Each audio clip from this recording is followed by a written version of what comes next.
श्रुतिस्मृतिपुराणानाम् आलयं करुणालयं नमामि भगवत्पादं शङ्करं लोकशङ्करं शङ्करं शङ्कराचार्यं केशवं बादरायणं सूत्रभाष्यकृतौ वन्दे भगवन्तौ पुनः पुनः ईश्वरो गुरुरात्मेति मूर्तिभेदविभागिने व्योमवद्व्याप्तदेहाय दक्षिणामूर्तये नमः। सदाशिवसमारम्भां शङ्कराचार्यमध्यमाम् अस्मदाचार्यपर्यन्तां वन्दे गुरुपरम्पराम्। ॐ सहना भवतु सहनौ भुनक्तु सह वीर्यं करवावहै तेजस्विनावधीतमस्तु मा विद्विषावहै। Om Shanti Shanti Shanti.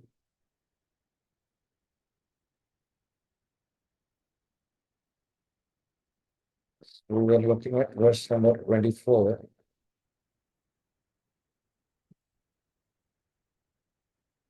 Vayi mayi cha anyatra ekaha Vishnuhu vyartham kupyasi mayi asahishnuhu bhava samachittaha sarvatratvam vanchasi achirad yadi Vishnutvam. So these two verses are pointing out that one should spend as much time as possible on self-inquiry. The previous verse also pointed out the same thing. So the previous verse was Kastvam koham kota ayataha kame janani kome tataha iti paribhavaya sarvamasaram vishvam tyaktva swapna vichara. So inquire into your own origins. So where did I come from? How did I land up here? So this is the line of inquiry that is encouraged, which will lead to karma and the purpose of one's life. And that is how it goes. And this verse also. So it points out that the truth that is sustaining everything is the same. So tvayi mayi cha. The truth of you. So the truth in you. And then the truth of me. And everywhere else. Anyatra. Ekaha Vishnuhu. Is the same all-pervasive consciousness. So as I said here, Vishnuhu means consciousness. Not the personal deity that we worship. So Vishnu here is taken as the etymological meaning of Vishnu, which means that which is all-pervasive. So Anyatra Ekaha Vishnuhu Vyartham Kupyasi Mayi Asahishnuhu. And do not also fight with your teacher. So as I said, there could be, so when in a residential setup, so when the student stays with the teacher for a long time, then naturally familiarity that brings in some disagreement also.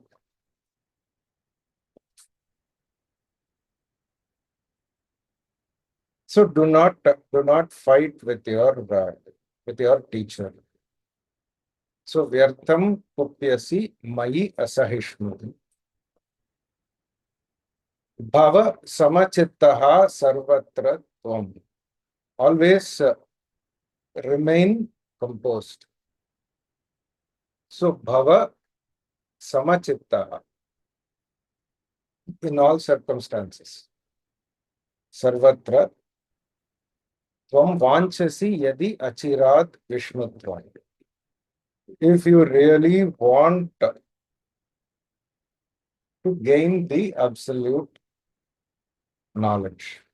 So Vishnutvam here is want want that absolute state, want to reach that absolute state. So that is in terms of knowing oneself. There is no reaching here. So these are figurative expressions. So vanchasi achirat yadi Vishnutvam. So here Vishnutvam, the status of being Vishnu. So you cannot become that personal deity, but in the sense of you can know yourself as this, I mean, the truth of oneself as the same as the truth of the Almighty. So that is what is possible. So again, the idea is that focus on self-inquiry.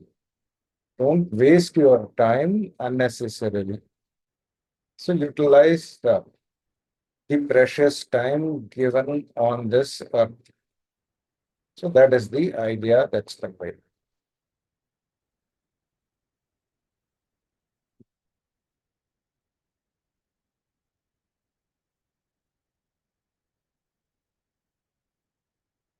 And then we look at verse number 25. Next one.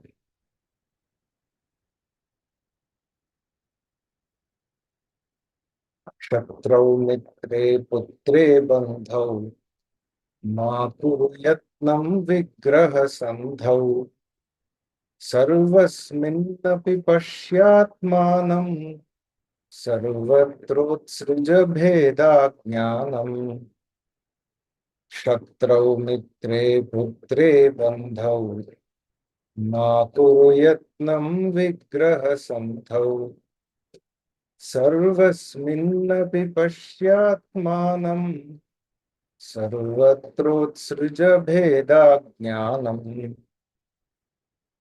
भज गोविन्दं भज गोविन्दं गोविन्दं भज मूढमते. So here Shatrau, with regard to someone who is not a friend, to one's own enemy. And also with regard to one's own friend. So Shatrau, Mitre, Putre, with regard to one's own son. And Bandhav, with regard to one's relative.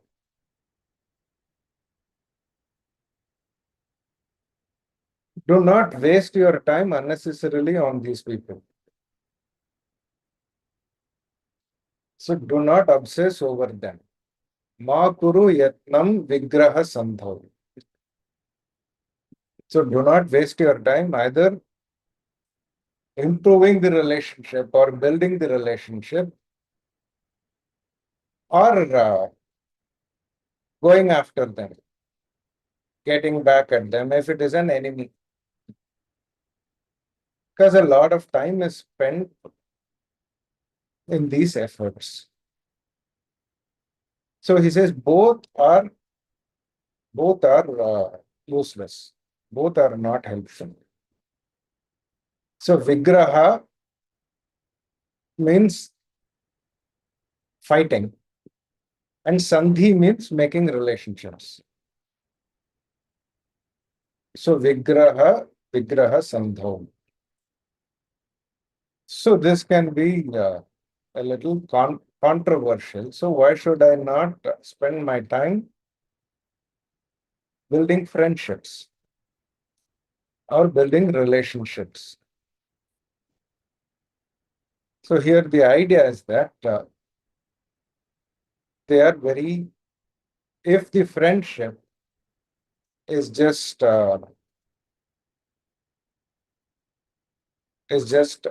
in a limited sense, then it takes too much effort to maintain the friendship, build the friendship. And finally, what does it all amount to? What is the outcome of all that effort? See, we have had so many friends in our lives. And at that time, yes, we may have had a good time. So we may have had spent, enjoyed the time with them. But what has it given us in the long run, other than some entertainment briefly? So we may have had friends in youth and childhood, and then at workplace also. They are all limited in their scope. So that's the idea. So do not take them too seriously and be objective about them. Be objective about one's relationship, whatever kind of relationship it may be. And here he includes even putra, even one's own son or daughter. So that relationship also needs to be objectively looked at. So whatever relationship it is, in fact, that is one of the strongest attachments. So relationship with one's own children. But that attachment also has to be outgrown, because beyond a certain point they are on their own, they are adults on their own, and then they have to take care of their karma, and parents do not have much of a role in their life beyond a certain point. So the idea is, however close the relationship is, you need to be objective, and you need to create that space between yourself and the person and not get excessively attached. So this is an ongoing process because it cannot happen suddenly. So even when they are growing up, then also if this attitude is inculcated, then it is easier to let go. Because after a certain point, it is more difficult if the attachment is very, very strong, especially in an Indian context. So in the Indian context, it is, the attachment is very, very strong. Because in one way, it is good. Because there is this concept of taking care of one's own parents. And in old age, parents stay with their own children. So in one way, it is good. Because the children take care of the needs of the parents.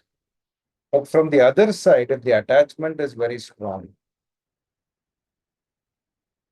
then you are more stuck to samsara, more bound to samsara. So there is no thought about the bigger picture. So that is why a lot of parents spend their whole time babysitting their grandchildren. In India especially. So most of the time, after 65, it is assumed that it is the duty of the grandparents to take care of their grandchildren. So in the West, they are sent to these play schools and daycare centers. But here it is expected the grandparents take care of the grandchildren, which may also be okay to a certain extent. But too much attachment is to be avoided. Then it becomes an obsession.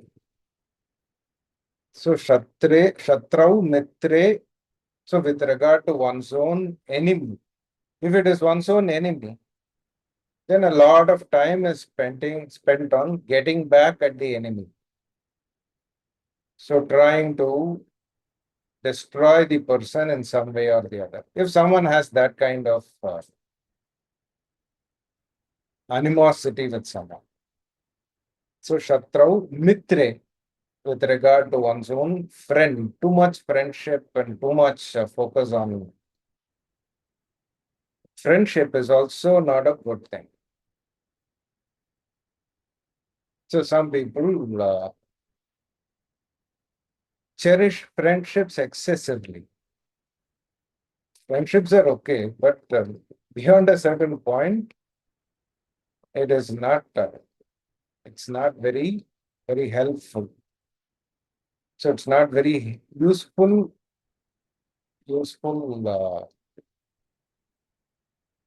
Um, I mean, spending of one's time. So Shatrau, Mitre, Putre, with regard to one's own children, and Bandhav, with regard to relatives, Makuru Yatnam Vigraha Sandhav. So do not spend a disproportionate amount of time. Sarvasminnapi Pashya Atman. So learn to appreciate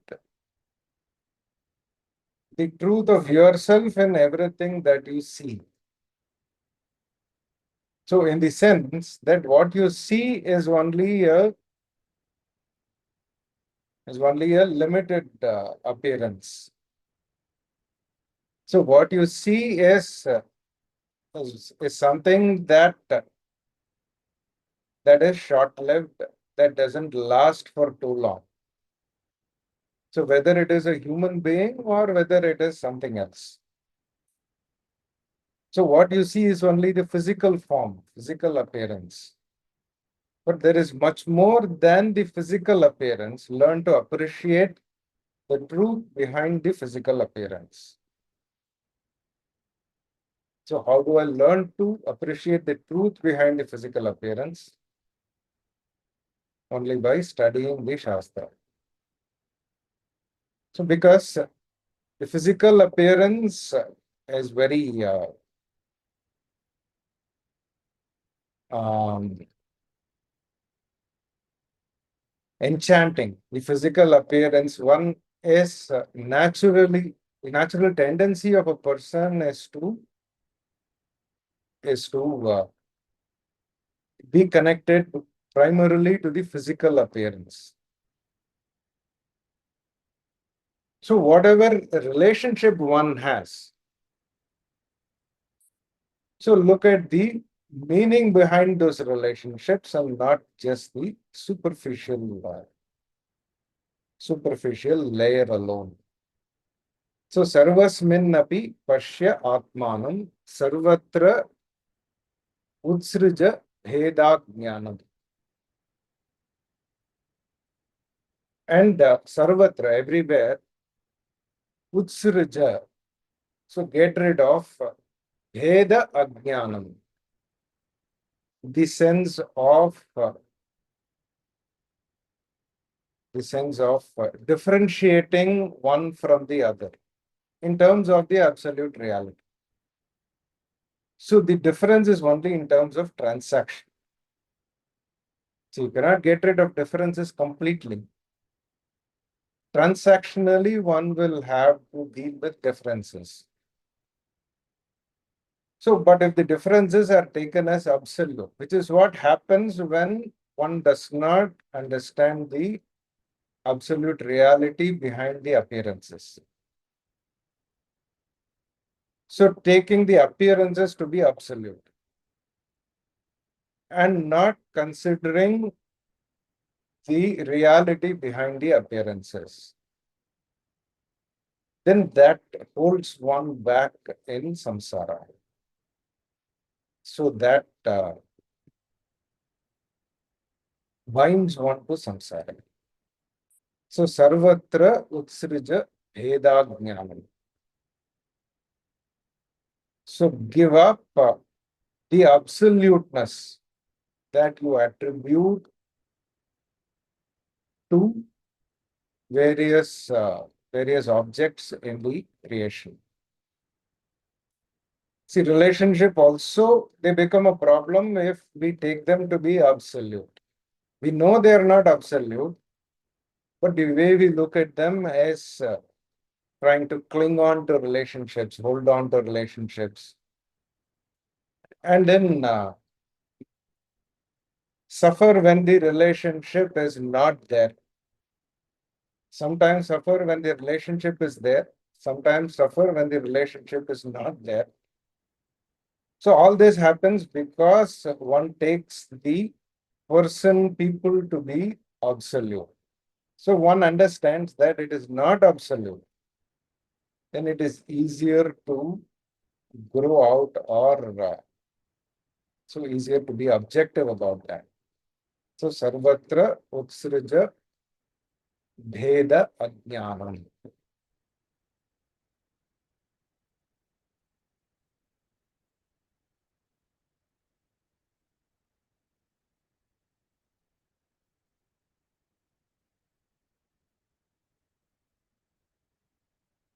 So this is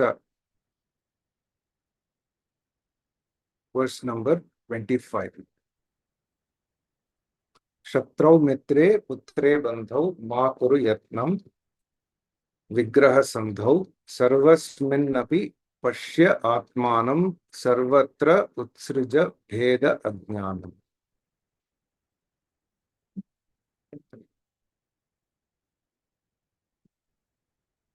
So then we move to the next verse.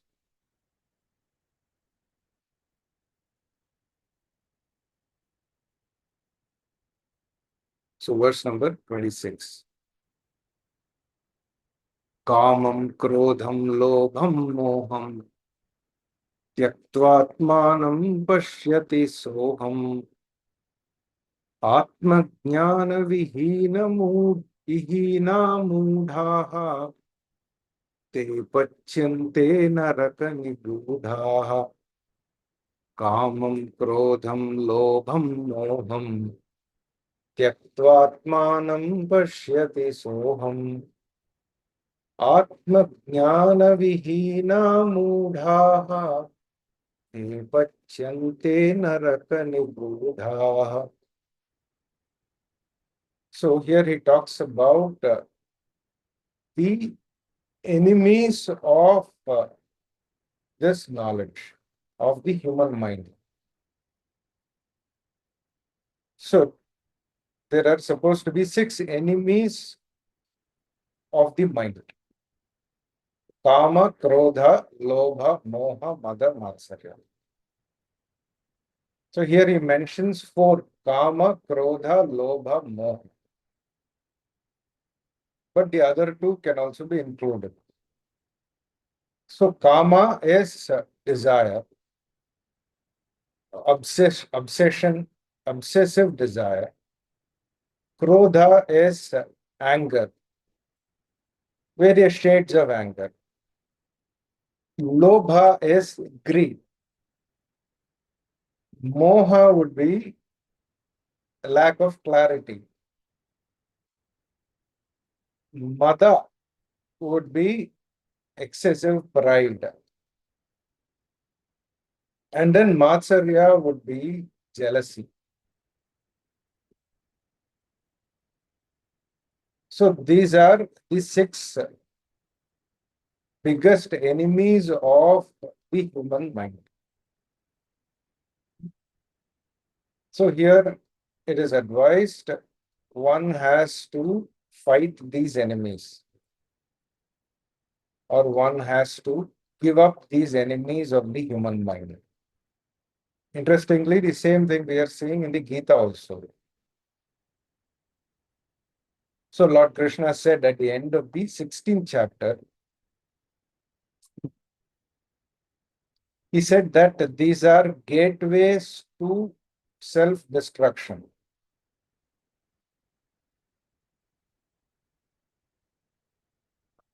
So Kama, Krodha, Lobha. So these are the gateways to one's own destruction.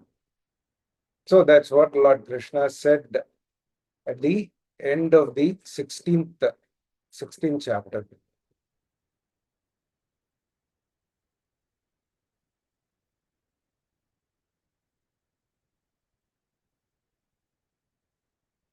So he said, Kama Krodhas Tatha Lobaha Trividhan Narakasyedam Dvaram Nashanam Atmanaha Kama Krodhas Tatha Lobha Tasmad Etat Trayam Tyajret. So Trividham Narakasya Dvaram. So these are the primary gateways to hell. Nashanam Atmanaha and self-destruction. And the Gita and other texts also, they never tire of saying that desire is the main culprit here. So desire in terms of seeking happiness through fulfilling various desires. So it is an endless activity, and there is no end to that.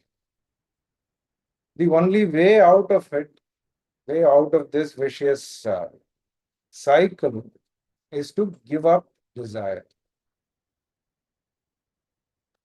So first it would be desires that are not in keeping with dharma, and later desires which are conforming to dharma also. So desires not in keeping with dharma, so they will incur papa. So they have to be given up first. And then desires conforming to dharma, they will keep you in this cycle of birth and death.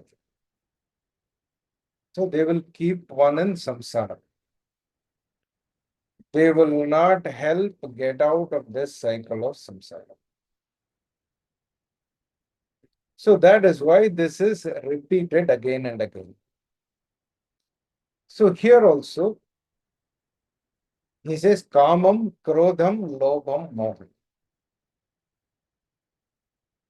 And lack of fulfillment of a desire makes one irritated, frustrated, angry. So any irritation, frustration is just lack of fulfillment of something or the other, some desire. So if I'm irritated about something, then it means I want something to happen, but that is not happening. That is what is causing irritation. So again, desire is the primary cause. So I want something to happen or somebody to do something, and that person is not doing it. And that is why that is causing my irritation. So then it becomes frustration. And then it becomes anger. And then it becomes uncontrollable anger. So kama leads to krodha. And then moha, lobha. Lobha would be excessive, obsessive desire.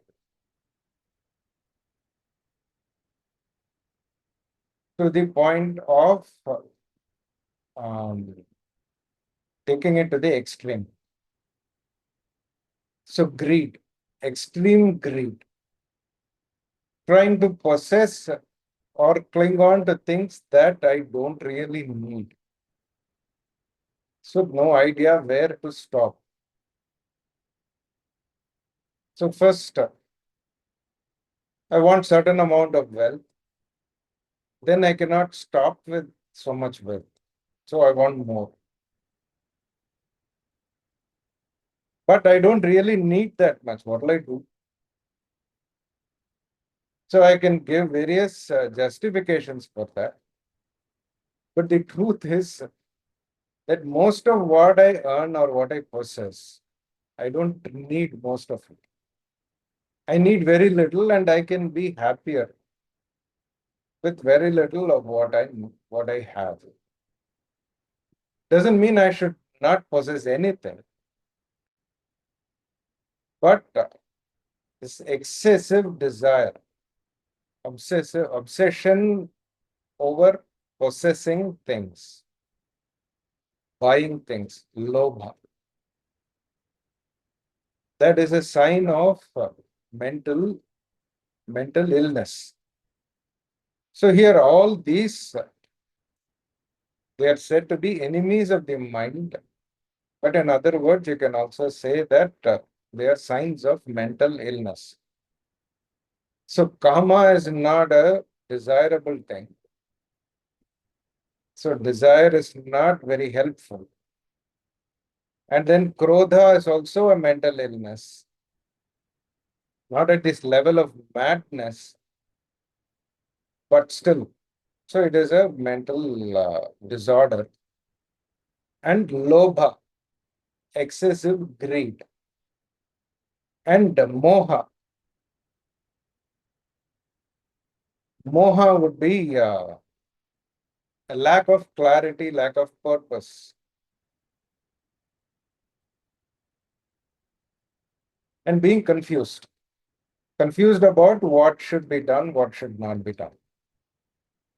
So that is again an enemy to one's mind. Moha. And then mada would be excessive pride, arrogance, too much pride, ego, and self-obsessive behavior, self-obsessed behavior, always obsessing over oneself. I, me, and myself. That would be mada. And then matsarya. Matsarya can be jealousy. Sometimes it is also, the meaning is given as miserliness, not, not being able to part with one's possessions. So, but usually it is jealousy. So these are the six enemies of the human mind. Tyaktva atmanam pashyati. So only when one gives up, one is able to turn inward. Otherwise, the mind is focused outward. The mind cannot turn inward unless these are given up. So how to give up? It's easier to advise, easy to advise that one should give up. So the only way of giving up is seeing that it is not helping me in any way. So many times I feel getting angry makes things happen for me, but it's not true.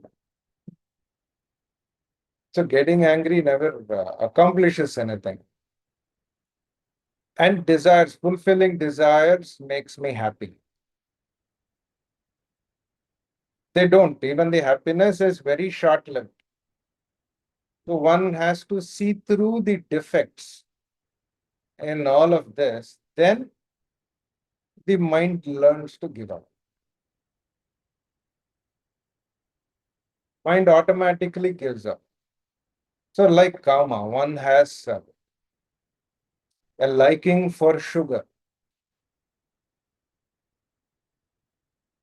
So when one understands how sugar is not good for one's own body, then giving up is easier.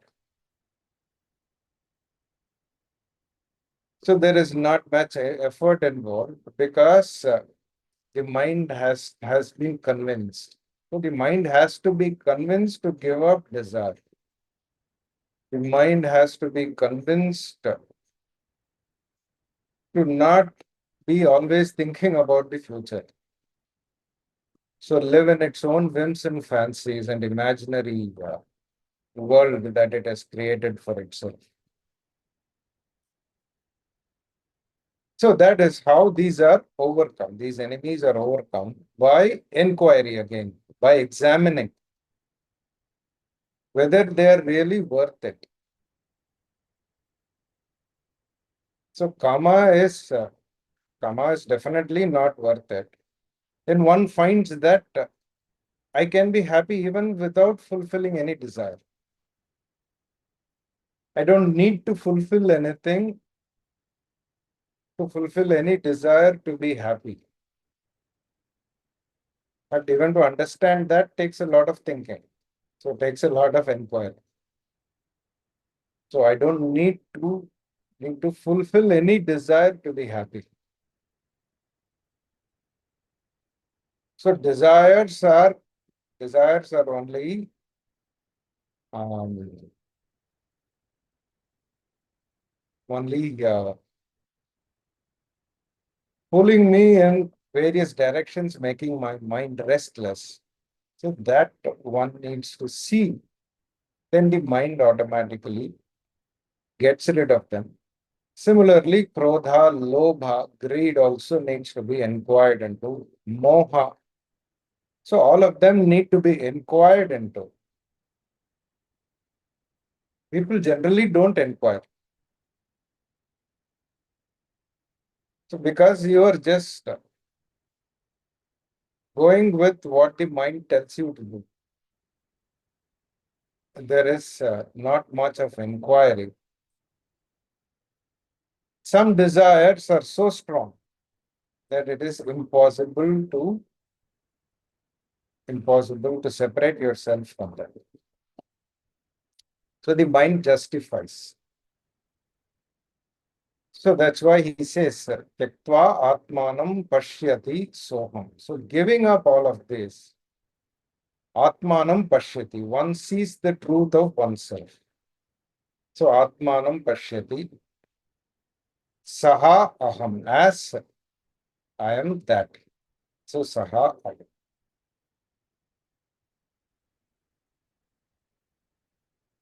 Atmajnana Vimodha. Atmajnana Vihinaha Vimodha.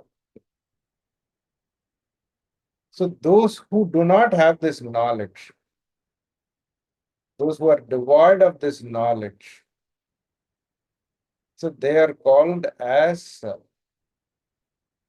dull people, mudha. So they are called as unintelligent people. It would include the whole of humanity. So it is not a small group. So whole of humanity is summarily dismissed here as dull. So again, one's accomplishment in the relative world is completely immaterial as far as self-knowledge is concerned. So one could have been a Nobel laureate. So one could have been an Albert Einstein. But still, with regard to the truth of oneself, that person is a mudha. That person is dull or ignorant. So mudha, so te pachyante. So they are cooked. Naraka nigudha. So they are cooked in hell. So a very graphic description may not happen. So exactly like this. So they get like we have these expressions. So kids are told, if you do this, so then you will go to hell and you will be roasted in a frying pan. So that is how they are taught to avoid doing certain things. That is for children. So to even that is not a good way of teaching children. But still, sometimes it is done. So here also the same expression is used. So Naraka Nigudha. So they are cooked in hell. So now there are different kinds of cooking gadgets, like you have the instant pot. So you have various kinds of cooking gadgets. So in something like that, one will be cooked in hell. So just shows that one would be destroying oneself. I mean, just to show that one would be wasting one's time and destroying oneself.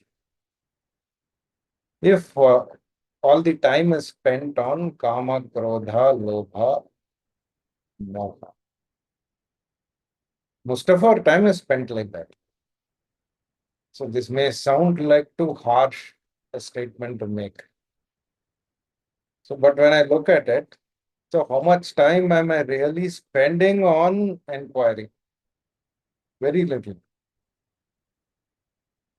Most of the time I'm spending on various other activities, which I have convinced my mind are very important, are the most important. In fact, this comes last in the priority. Self-inquiry comes last in the priority. So one's profession is important, one's work is important, so family is important, and friends are important, relatives are important. And self-inquiry, if I have time for after all of this, then little time on self-inquiry I can also spend. So I don't mind spending. Some people think like that. Others think there is no point in any self-inquiry. Let me just spend all the time in just fulfilling my desires. So that is how the human mind works. So most of us just live slightly better than animals. So slightly better because we have been given a free will. And sometimes we manage to use that properly. So this is that's why there is a verse in Sanskrit also.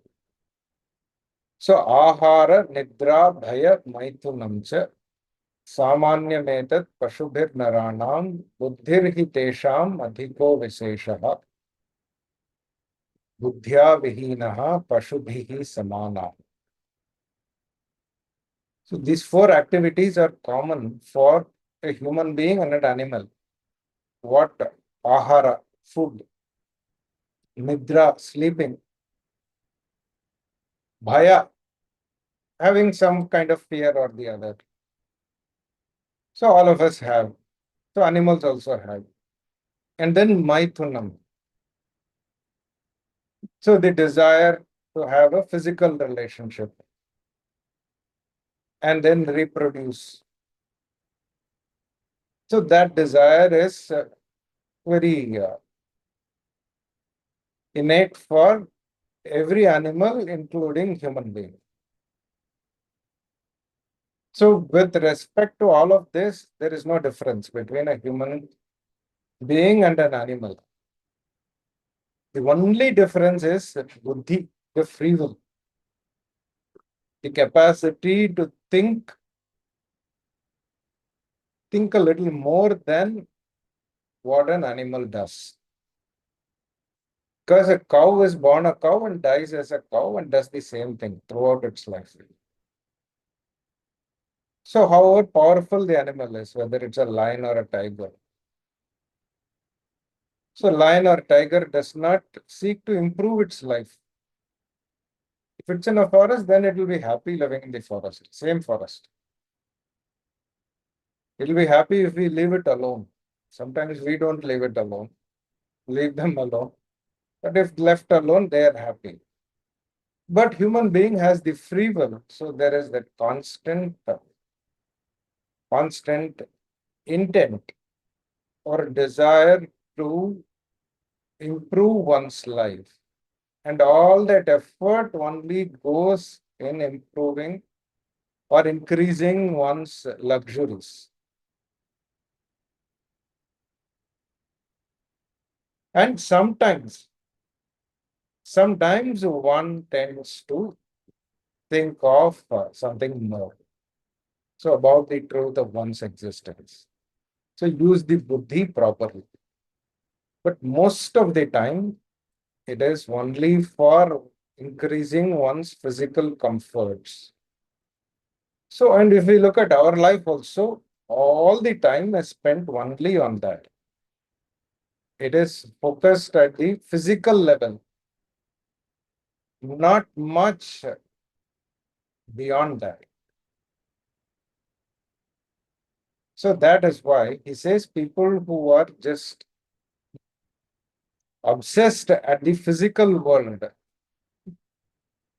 so they will be cooked in hell like captives. Nigudha means so they without having a chance to escape. So you are tortured in captivity. So that is what it means. Naraka Nigudha means you will be tortured in captivity in hell.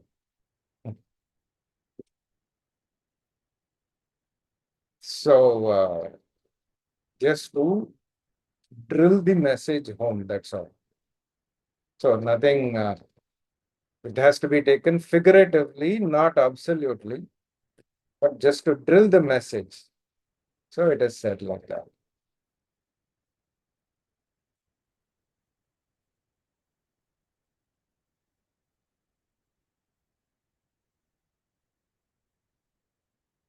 So what should I do to get out of this madness, of this aimless wandering? So verse number 27. Geyam Gita Nama Sahasram ध्येयं श्रीपतिरूपमजस्रम् नेयं सज्जनसङ्गे चित्तम् ध्येयं दीनजनाय च वित्तम् ध्येयं गीतानामसहस्रम् ध्येयं श्रीपतिरूपमजस्रम् नेयं सज्जनसङ्गे चित्तम् ध्येयं दीनजनाय च वित्तम्. So he says, Geyam Gita Nama Sahasram. So first start with chanting the Bhagavad Gita. So here Geyam means one should chant the Bhagavad Gita. It's a good idea to regularly chant or at least listen to the chanting of the Bhagavad Gita. See, anything you want to retain it in your mind, the easiest way is to listen to it, listen to those verses. In Sanskrit, there is this advantage because everything is put in verses. So just keep listening to it. You don't even need to concentrate on it. Just keep listening to it regularly at a fixed time every day. Just try it. So if you want to learn the Bhagavad Gita, this is the easiest to do. So every day you first take first two chapters of the Bhagavad Gita and then play the chanting of the first two chapters every day for 2 months without fail. Every day at a fixed time. It will take maximum 10 to 15 minutes. So you have to just play it and preferably if you can, just read along with it. You don't even have to chant along, you just can have a book and read along with it. And at the end of 2 months, you will find that most of these words are retained in your memory. This is the easiest way to memorize, learn anything. And then after 2 months, even if you have not, it is not completely committed to memory, then move to the next two chapters and do the same thing for the next two chapters. So like this, you will find that in about 1.5 years, most of the Gita is committed to memory, whether you want it or not. Even if you are not consciously trying to memorize, so the mind will retain a lot of it. So it takes just 1.5 to 2 years. So here he says, Gayam Gita. So chant the Bhagavad Gita. So playing the recording and reading along is easier way of chanting. So Gita Nama Sahasram. But listen to a good chanting. So there are a lot of good chantings available. Listen to a good chanting of the Bhagavad Gita. And then chant the Sahasranama, the 1,000 names of the Almighty, like Vishnu Sahasranama. So that is something that is done throughout India very widely. So chanting the Vishnu Sahasranama or Lalita Sahasranama. So the 1,000 names of the god or goddess. In fact, if you look at the meaning of those 1,000 names, they will be very similar. Whether it is of the male deity or the female deity, the meaning will be very similar. Because it means only the idea is to only refer to the absolute. So whether it is male or female, gender doesn't matter. So, and chant and try to understand slowly. So first start with chanting, that is what he's saying. So chanting is considered very, very important in the pursuit of self-inquiry or self-knowledge. In fact, the importance of chanting cannot be overstressed. It is very, very necessary. So, Geyam Gita Nama Sahasram, Dhyayam Shripati Rupam Ajasram. And then meditate on the form of your personal God. So, Shripati. Rupam Ajasram, always. Always means you cannot meditate always. So you can meditate, but have it at the back of the mind as much as possible. In fact, that is one form of meditation. So meditating upon the form of your personal deity. So have an Ishta Devata. Meditate upon the form of the deity that you feel very closely connected to. So that kind of meditation. Neyam Sajjana Sange Chittam. Chittam Sajjana Sange Neyam. And then you direct your mind towards associating with wise people, Sajjana. That is considered to be very, very important to keep one on track. In fact, this is a practice that is followed by any successful person also. You try to associate yourself with people who will help you move forward and avoid contact with people who are not helping you in going forward, moving forward. And then slowly one starts behaving like those people, imbibing the qualities. So, like for example, the food that one eats, the clothes that one wears, or the things that one possesses. So they are all closely connected to the associations that we have.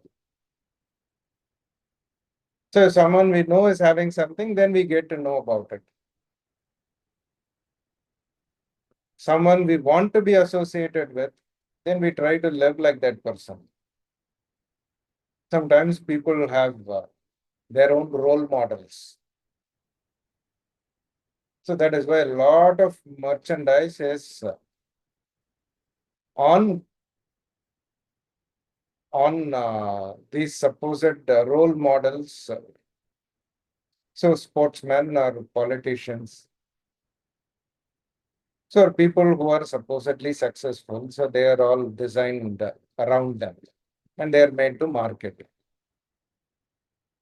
So we like to associate with people like whom we want to become. So here he says, Sajjana Sange Chittam Neyam. So if you are interested in self-inquiry, then associate with yourself with people who can keep you on the path of self-inquiry. So Sajjana Sange. So associating oneself with a businessman is not going to help one go faster in the pursuit. So one progress faster. So this is why in the earlier verse also it was said. So you need to not be obsessed about one's friends or relationships. Because many times friends, relatives, they are not interested in what you are interested in. So they are interested in something else. And you are interested in inquiry. They are not interested. So then what is the point in associating too much with them? So this has to be consciously done. See, it may look like trivial, but it has to be consciously done. That is, um, being able to not, put a full stop, to draw a line with regard to relationships. So this much is enough. You can't cut off some relationships. You can't cut off, but still you always have the freedom to draw the line. So drawing the line becomes extremely important. And then associating with people who can make you progress, who can help you progress. So Sajjana Sange Chittam Neyam. And then finally, Dina Janaya cha Vittam Deyam. And inculcate the ability to give Dina Jana to people who really need it, people who are suffering, people who don't have much. This ability to give also is not there. So even for people who are supposedly inclined towards spirituality. So the ability to give is lacking. So you live a reasonably comfortable life. So you have all the basic necessities. But when someone asks you to give, then you find all reasons as to how one cannot give. So that is miserliness. That is not justified at all. So here he talks about Dina Jana. So people who are less fortunate, at least give to them. So share your wealth with people who are less fortunate, who are less privileged. So sometimes when you ask people for donations, then people feel that they don't come up with 100 reasons to not give. So that is also a disease, to just be holding on to one's own wealth and possessions, and total inability to give or share. So that is a mental illness. So here he says, Deyam Dina Jana. So at least to people who need it, you give. That's why my guru also used to say that one should give until it hurts. So if it hurts, then give more. That is the attitude. It doesn't mean one should live in poverty. That's not the idea. But give. So that is a very very necessary trait one should inculcate and cultivate. So deyam dina janaya cha vittam. That is why that is also mentioned here. Dina janaya cha vittam deyam. So share your wealth with other people. So don't just cling on and be a miser. Kripana, there is another word in Sanskrit for this, be a kripana. So don't be stingy.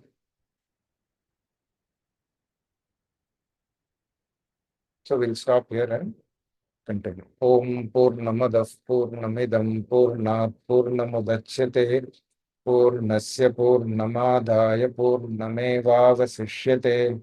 Om Shanti Shanti Shanti. Harihi Om Shri Gurubhyo Namaha. Harihi Om.